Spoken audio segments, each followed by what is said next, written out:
أعوذ بالله من الشيطان الرجيم. بسم الله الرحمن الرحيم. الحمد لله رب العالمين الرحمن الرحيم مالك يوم الدين.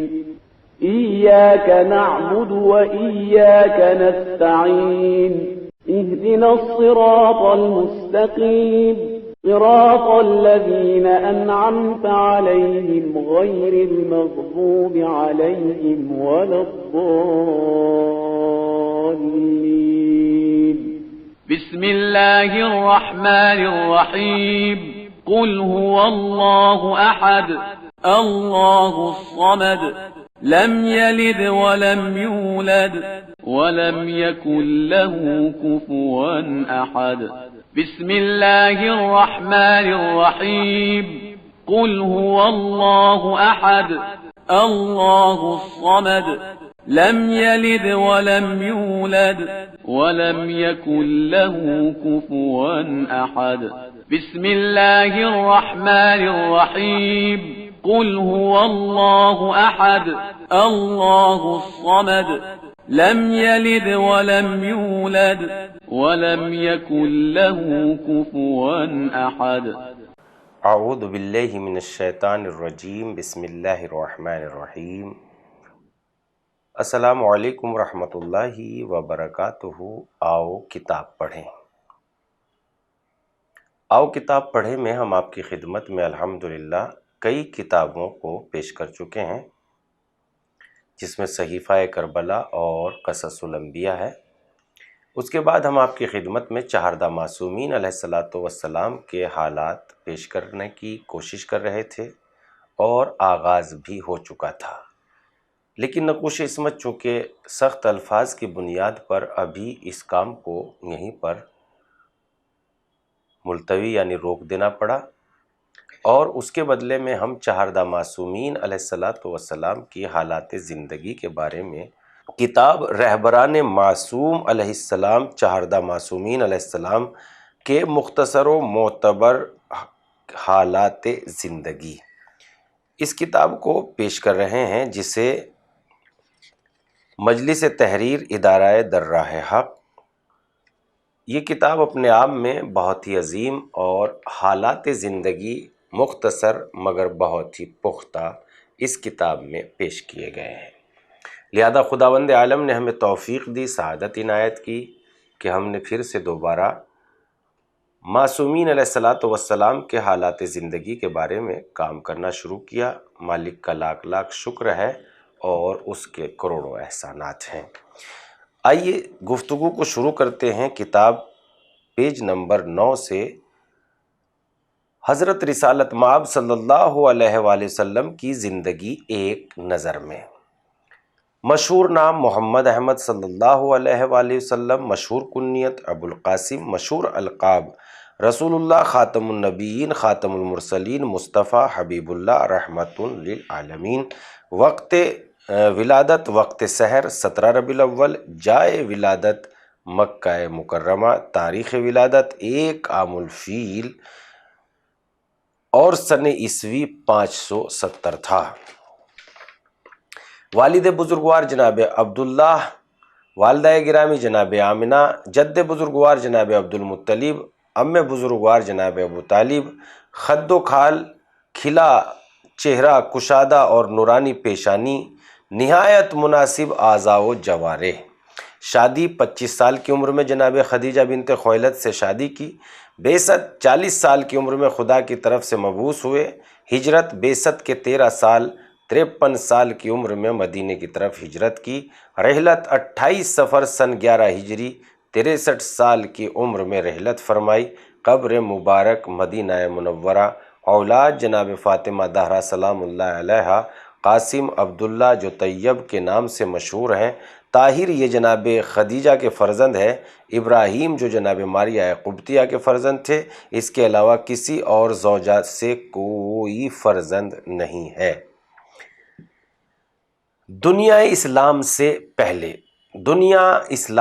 پہلے ظہور اسلام سے پہلے ساری دنیا کے لوگ عقائد و افکار انفرادی اور اجتماعی روابط کے اعتبار سے بہت ہی پست زندگی گزار رہے تھے۔ ساری دنیا کی حالت اگرچہ ایک طرح کی نہیں تھی، مگر فکری انحراف، افسانوی باتوں، غلط رسم و رواج، اجتماعی پریشانیوں اور اخلاقی گراوٹ میں سب ایک دوسرے کے شریک تھے۔ اسلام سے پہلے جناب موسیٰ علیہ السلام کے دین میں تحریف کر دی گئی تھی، اور اس دین کو جس کے اصول تر و تازہ تھے بالکل خشک کر دیا گیا تھا۔ ہر شخص میں مادیت سرایت کر گئی تھی، ہر آدمی مادیت کا دیوانہ تھا۔ اسی بنیاد پر جبکہ جناب موسیٰ علیہ السلام کا دین اخلاق سنوارنے اور روح اور زندگی کو بہتر بنانے کے لیے تھا، لیکن جناب موسیٰ علیہ السلام کے دین میں مادیت کے علاوہ اور کچھ نہیں رہ گیا تھا۔ اس کے بعد جناب عیسیٰ علیہ السلام کو یہ ذمہ داری ادا کی گئی، لیکن ان کے علماء نے اس کی ہیئت بدل دی، اور اس کے بعد جو ہے ہر شخص دین کے نام پر اپنی دنیا کو آباد کرنے میں لگا ہوا تھا۔ انہی سب باتوں کی بنا پر ساری دنیا کے لوگ خیالی باتوں، جاہلانہ رسموں اور خود ساختہ سماجی بندشوں میں مبتلا تھے۔ روز بروز سماجی مشکلات میں اضافہ ہوتا جا رہا تھا، اخلاقی معیار پست سے پست تر ہوتا گیا۔ فتنہ و فساد کی آگ ہر طرف روشن تھی، خرافات اور اوہام پرستی کا نام مذہب تھا، کہیں اللہ کا شریک ٹھہرانے والے لوگ تھے تو کہیں تثلیث، کافی لوگ مجسمہ پرست اور گائیں اور دوسرے ستاروں کی پوجا کرنے میں مشغول تھے۔ فتنہ و فساد، روحانی اخلاقی پستی ساری دنیا پر حکمراں تھی، جس کی بنا پر ہر طرف تاریکیاں، پریشانیاں، خونریزیاں پھیلی ہوئی تھی۔ سماجی اقدار انحراف کا شکار ہو گئے تھے، ظلم و ستم کا ہر طرف رواج تھا۔ حقیقت تو یہ ہے کہ اس وقت ساری کائنات ہلاکت کے دہانے پر کھڑی ہوئی تھی۔ جزیرۃ العرب جس کو جلی ہوئی زمین کا نام دیا گیا ہے، اس کی بھی عجیب حالت تھی۔ جھلسے ہوئے بیابانوں، ریگزاروں اور لق و دق صحراؤں کو جزیرۃ العرب کہا جاتا ہے۔ نہ پانی کا وجود، نہ سرسبزی، نہ صحرا، تیز دھار کانٹوں کو ہریالی کہا جاتا تھا۔ وہاں رہنے کی جگہوں اور ٹھہرنے کے مقامات کو اگر گھر کہا جائے تو یہ اشتباہ ہے۔ کچھ چادریں تھیں جن میں انسان نامی چیز رہتی تھی، جو ان میں کسی طرح لوٹ پوٹ لیتے تھے، کھجور اور گندے پانی سے پیاس بجھاتے تھے۔ قبائلی جنگیں، اجتماعی نظام تھا۔ مکے کی حیثیت ایک مجسمہ کدے سے زیادہ نہ تھی۔ وہاں کے رہنے والے سود خور تاجر تھے جو درہم و دینار سے انسانوں کو خریدتے تھے۔ صحرا اور بادیہ نشین قبیلوں کی زندگی غلہ بانی تھی، جس پر خون آشام جاگیرداروں کا سایہ تھا۔ جزیرۃ العرب کے باشندوں کی زندگی بہت ہی افسوسناک تھی۔ طبقاتی اختلاف نے سخت اقتصادی بحران میں گرفتار کر دیا تھا۔ سود خوروں کے گروہوں نے عام لوگوں سے زندگی کا لطف چھین لیا تھا۔ سماج کی سعادتوں کے افق پر ہر طرف تاریکی کا دورہ تھا۔ سود خور سرمایہ داروں کا وہ گروہ جو مکے میں تجارت کر رہا تھا، اس نے ناجائز طریقوں سے کافی دولت اکٹھا کر لی تھی، جس سے وہ کمزور عوام کا باقاعدہ استحصال کر رہے تھے۔ وہ اپنی سود خوری اور ظالمانہ روش سے طبقاتی اختلاف کو روز بروز بڑھاوا دے رہے تھے۔ اس وقت کے عرب قبیلے اپنی جہالت کی بنا پر مختلف چیزوں اور مجسموں کی پرستش کرتے تھے۔ خانہ کعبہ عرب کا مجسمہ کدا تھا۔ جزیرۃ العرب کے سماجی اور اخلاقی نظام کا ہر اصول ان کی قومی عظمت ختم کر دینے کے لائق تھا۔ اسلام سے پہلے عربوں کی انسان دشمن روش نے انہیں ایسا بنا دیا تھا جس کا نتیجہ فساد اور تباہی، ان کی غذا مردار، ان کا طریقہ خوف و ہراس، ان کی منطق اور دلیل صرف تلوار تھی۔ اس کے ساتھ ساتھ عرب کو یہ غلط فہمی بھی تھی کہ جو عرب نسل سے تعلق رکھتا ہے وہی اعلیٰ و افضل ہے۔ عربی خون، عرب نسل کی بڑی قدر تھی۔ 20ویں صدی کی قوم پرستی اس وقت عربوں میں ایک خاص شکل و صورت میں موجود تھی۔ خود عربوں کے درمیان سرمایہ کی زیادتی، اولاد کی کثرت، خیالی برتری کی بنیاد تھی۔ ہر قوم ہر قبیلہ اپنی کثرت پر ناز اور اپنی دولت پر فخر کرتا تھا۔ غارت گری، لوٹ مار، دہشت گردی، حقوق کی پامالی، خیانت و رہزنی اس دور کی نمایاں خصوصیت تھی۔ کسی کو قتل کر دینا بہادری کہلاتا تھا۔ لڑکیوں کو ننگ و عار سمجھتے تھے، فقر اور تنگ دستی سے خوف زدہ رہتے تھے، اسی لیے معصوم اور بے زبان لڑکیوں کو زندہ دفن کر دیتے تھے یا پھر قتل کر دیتے، زندہ دفن کر دیتے تھے یا پھر قتل کر دیتے تھے۔ اگر کسی عرب کو یہ خبر دی جاتی تھی کہ اس کے یہاں لڑکی پیدا ہوئی ہے تو اس کا رنگ اڑ جاتا تھا اور وہ لوگوں کی نگاہوں سے پوشیدہ ہو جاتا تھا اور اس فکر میں ڈوب جاتا تھا کہ اس لڑکی کو کیا کرے، ذلت اور رسوائی گوارا کرے اور اس کو زندہ رہنے دے یا مٹی میں دفن کر دے اور اس طرح اپنے آپ کو ذلت و رسوائی سے نجات دلائے، کیونکہ گھر میں لڑکی کا وجود گھر والوں کے لیے ننگ و رسوائی کا سبب تھا۔ حضرت علی علیہ السلام لازوال کتاب نہج البلاغہ میں اس وقت کے سماج کی منظر کشی اس طریقے سے اس الفاظ میں پیش کرتے ہیں: اے گروہ عرب، تم اس وقت بدترین بت پرستی کے پیرو تھے اور بدترین سرزمین جھلسے ہوئے صحراؤں میں زندگی بسر کر رہے تھے۔ ایسی سنخلاق زمین جس میں زہریلے سانپ تھے، ایسے سانپ جن پر آواز اثر انداز نہیں ہوتی تھی، تم انہی زمینوں میں رہتے تھے، گندا پانی پیتے تھے اور بدمزہ غذائیں کھاتے تھے، ایک دوسرے کا خون بہاتے، رشتہ داروں سے دور رہتے تھے، مجسمہ نصب کر رکھے تھے اور گناہوں سے اجتناب نہیں کرتے تھے۔ اس زمانے میں عرب کے رہنے والے فساد و تباہی کے دلدل میں زندگی بسر کر رہے تھے، غلط تربیت کی بنا پر وحشی، رہزن اور مفسد بن گئے تھے، ساری دنیا کی طرح خرافات اور ضلالت اور افسانوی رسم و رواج کو مذہب جانتے تھے۔ ایسے پست سماج کی اصلاح کے لیے ایک بنیادی انقلاب کی ضرورت تھی جو سماج کے ہر گوشے میں برپا ہو، اور اس انقلاب کا رہبر اور قائد ایک ایسا شخص ہو جو آسمانی ہو اور خداوند عالم کا نمائندہ ہو، تاکہ وہ ہر طرح کی خطا و اشتباہ، ظلم و تعدی اور خود غرضی سے پاک ہو، شخصی مفاد کی خاطر دوسروں کا صفایا نہ کرے بلکہ عوام کی اصلاح کی فکر کرے، صرف خدا کے لیے سماج کی اصلاح کرے، سماج کی اصلاح، فلاح و بہبودیت کی خاطر معاشرے کی ترقی کے لیے کوشش کرے، کیونکہ اگر رہبر اور قائد میں روحانی اور معنوی کمالات نہیں ہوں گے اور انسانیت کے اعلیٰ صفات سے متصف نہیں ہوگا تو وہ سماج اور معاشرے کی اصلاح نہیں کر سکتا، وہ کسی قوم کو نجات نہیں دلا سکتا۔ یہ تو صرف آسمانی رہبروں کا کام ہے جو خداوند عالم کی وحی کی مدد سے زندگی کے ہر شعبے میں بنیادی انقلاب برپا کرتے ہیں۔ دیکھنا یہ ہے کہ اس جدید عالمی انقلاب کا رہبر کون ہے اور اس نے دنیا میں کیا انقلاب برپا کیا ہے۔ حضرت صلی اللہ علیہ وآلہ وسلم کی ولادت۔ شہر مکہ تاریکیوں اور خاموشیوں میں ڈوبا ہوا تھا، زندگی کے آثار دور دور تک نظر نہیں آ رہے تھے، البتہ چاند اپنی عادت کے مطابق دھیرے دھیرے پہاڑوں کی اوٹ سے گزرتا ہوا ذرا بلندی پر آ گیا تھا اور اپنی ٹھنڈی ٹھنڈی شعاعیں مکے کے معمولی اور سادہ گھروں اور ریگستانی ذروں پر بکھیر رہا تھا۔ رفتہ رفتہ رات آدھی گزر گئی، حجاز کے جلتے جھلستے ہوئے صحراؤں پر ٹھنڈی ٹھنڈی ہوائیں چلنے لگی، ذرا دیر کے لیے ریگستانوں کے سینوں میں لگی آگ ٹھنڈی ہوئی، ریاکاری سے دور خلوص کی اس بزم میں ستاروں کی موجودگی نے اور زیادہ اضافہ کر دیا تھا۔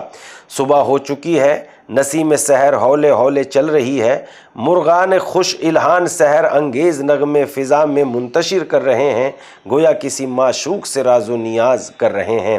افق مکہ پر سپیدی سحری نمودار ہونے والا ہے، مگر سارے شہر پر ایک مبہم سا سکوت طاری ہے، سب گہری نیند میں سو رہے ہیں، ہاں صرف آمنہ بیدار ہے اور جس درد کا انتظار تھا اس کا احساس ہو رہا ہے، اور درد دھیرے دھیرے بڑھتا گیا۔ ناگہاں چند نامعلوم مگر نورانی عورتیں ان کے کمرے میں آئیں اور ان کی خوشبو نے جناب آمنہ کو متحیر کر دیا۔ یہ کون ہیں اور کس طرح یہاں آئیں؟ کیونکہ دروازہ تو بند ہے۔ تھوڑی دیر نہ گزری تھی کہ ان کا عزیز فرزند متولد ہوا، جس کا مہینوں سے انتظار تھا۔ 17 ربیع الاول کی صبح اپنے بچے کی صورت دیکھ کر آمنہ کی آنکھیں چمک اٹھی اور دل باغ باغ ہو گیا۔ ہر ایک کو اس ولادت کی خوشی تھی۔ محمد مصطفیٰ سے جناب آمنہ کے گھر کے در و دیوار روشن و منور ہو گئے تھے، لیکن اس وقت آمنہ اپنے جوان سال شوہر عبداللہ کی کمی شدت سے محسوس کر رہی تھی۔ جس وقت وہ شام سے مدینہ واپس آ رہے تھے تو راستے میں انتقال ہو گیا تھا، انہیں وہیں دفن کر دیا گیا تھا اور آمنہ ہمیشہ کے لیے تنہا ہو گئی تھی۔ عجیب بچہ۔ جس وقت حضرت صلی اللہ علیہ وآلہ وسلم کی ولادت ہوئی اس وقت زمین و آسمان میں عجیب حادثے رونما ہوئے، خاص کر مشرق میں جو اس وقت کی تہذیب و تمدن کا مرکز تھا۔ یہ حوادث اس وقت خبر رسانی کا سب سے سریع ذریعہ تھے، جس سے یہ معلوم ہو گیا کہ دنیا میں کوئی عظیم واقعہ ہوا ہے۔ یہ بچہ تمام فرسودہ رسم و رواج کا خاتمہ کرنے والا اور ایک نئی تہذیب کی بنیاد رکھنے والا تھا، انسان کو سعادت کی شاہراہ پر گامزن کرنے والا تھا۔ لہذا ولادت کے پہلے ہی دن سے فرسودہ اور جاہلی نظام کے لیے خطرے کی گھنٹیاں بجنے لگی۔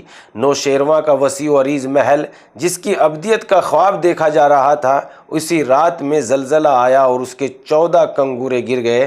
فارس کے آتش کدے میں جو آگ 1000 سال سے روشن تھی وہ خاموش ہو گئی۔ خیالی خداؤں کے پجاری جن کا تعصب انہیں کوئی اور فکر کرنے نہیں دیتا تھا، وہ بھی ان واقعات کے بعد سوچنے پر مجبور ہو گئے۔ اس طرح ساوا کے دریا نے خشک ہو کر بیداری کا پیغام دیا۔ حضرت اور طوفان حوادث۔ ابھی حضرت کی عمر کی 6 بہاریں گزری تھی کہ آپ کی والدہ جناب آمنہ اپنے رشتہ داروں اور اپنے مرحوم شوہر کی قبر کی زیارت کرنے کے لیے گئی اور آپ کو اپنے ہمراہ لے گئی۔ مدینے میں رشتہ داروں سے ملاقات کی اور شوہر کی قبر کی زیارت کر کے اپنے عہد کی تجدید کی اور پھر مکہ واپس آنے لگی کہ راستے میں ابوا نامی جگہ پر جناب آمنہ کا انتقال ہو گیا۔ وہ عمر جس میں بچے کو ماں کی محبت اور باپ کی شفقتوں کی بے پناہ ضرورت ہوتی ہے، اس عمر میں آپ کے سر سے یہ دونوں سائے اٹھ چکے تھے۔ علامت نبوت۔ جس طرح پیغمبر اسلام کی ولادت اس کے بعد رونما ہونے والے غیر معمولی واقعات حضرت کی شخصیت اور عظمت کی ترجمانی کر رہے تھے، اسی طرح بچپن میں آپ کی باتیں اور آپ کا کردار اور آپ کو دوسرے تمام بچوں سے ممتاز کر رہا تھا۔ جناب عبد المطلب کو اس بات کا اندازہ ہو گیا تھا، اسی لیے وہ حضرت کا غیر معمولی احترام کرتے تھے۔ حضرت کے چچا جناب ابو طالب کا بیان ہے، ہم نے کبھی محمد سے غلط بیانی اور کوئی نازیبا بات نہیں دیکھی، نہ کبھی بیجا ہنستے دیکھا اور نہ کبھی بیجا گفتگو کرتے ہوئے دیکھا، اور اکثر و بیشتر تنہا رہتے تھے۔ جس وقت حضرت 7 سال کے تھے تو اس وقت یہودیوں نے کہا کہ ہم نے اپنی کتابوں میں پڑھا ہے کہ غذاؤں کو استعمال نہیں کرتا، لہذا بہتر ہے کہ ہم ان کا امتحان لیں۔ چنانچہ ایک مرتبہ یہودیوں نے ایک مرغ چرا کر ابو طالب کے پاس بھیجا، چونکہ کسی کو علم نہ تھا اس لیے سب نے کھایا، لیکن پیغمبر اسلام نے اس کی طرف ہاتھ تک نہیں بڑھایا۔ جب اس کا سبب دریافت کیا گیا تو فرمایا یہ حرام ہے اور خدا مجھے حرام سے محفوظ رکھتا ہے۔ اس کے بعد لوگوں نے ایک بار پھر اپنے پڑوسی کا مرغ پکڑ لیا اور خیال یہ تھا کہ بعد میں اس کی قیمت ادا کر دیں گے۔ پیغمبر اسلام نے اس مرغ کی طرف بھی ہاتھ نہیں بڑھایا اور فرمایا یہ غذا مشتبہ ہے۔ اس کے بعد یہودیوں نے کہا یہ بچہ بڑی عظمتوں کا مالک ہے، اس کی شان نرالی ہے۔ قریش کے سردار جناب عبد المطلب رسول خدا صلی اللہ علیہ وسلم کے ساتھ ہرگز اس طرح سے پیش نہیں آتے تھے جس طرح دوسرے بچوں کے ساتھ پیش آتے تھے، بلکہ بہت ہی عزت و احترام کرتے تھے۔ جس وقت خانہ کعبہ کے گرد جناب عبد المطلب کے لیے مخصوص نشست بنائی جاتی تھی اور فرزند ان کے گرد جمع ہو جاتے تھے تو ایسا روب طاری ہوتا تھا کہ کوئی اس جگہ تک جا نہیں سکتا تھا، لیکن حضرت اس جاہ و جلال سے کبھی مرعوب نہیں ہوئے۔ حضرت سیدھے وہاں جاتے تھے جہاں جناب عبد المطلب بیٹھے ہوئے تھے۔ وہ لوگ جو حضرت کو وہاں جانے سے روکتے تھے، عبد المطلب ان سے کہتے تھے میرے فرزند کو روکو نہیں، خدا کی قسم ان کی جداگانہ شان ہے اور ان کی جداگانہ شان ہے۔ اس وقت حضرت جناب عبد المطلب کے پاس بیٹھ کر باتیں کرتے تھے۔ ناظرین، پیغمبر اسلام صلی اللہ علیہ وآلہ وسلم کے حالات کیسے تھے اور کس طریقے سے آپ کے آنے سے پہلے مکہ کس طریقے سے برائیوں سے دوچار تھا، اور ہمارے نبی نے آنے کے بعد جو انقلاب اور لوگوں کی فکر کو بیدار کیا، بالکل بدل کے رکھ دیا، اور انسان مجسمہ پرستی سے توحید پرستی میں داخل ہو گیا۔ ہماری گفتگو پیج نمبر 19 تک پہنچ گئی ہے، اور بہت مختصر وقت لیتے ہوئے تاکہ بات لمبی نہ ہو جائے، ہم اپنی گفتگو کو یہیں پر تمام کر دیتے ہیں۔ خدا حافظ۔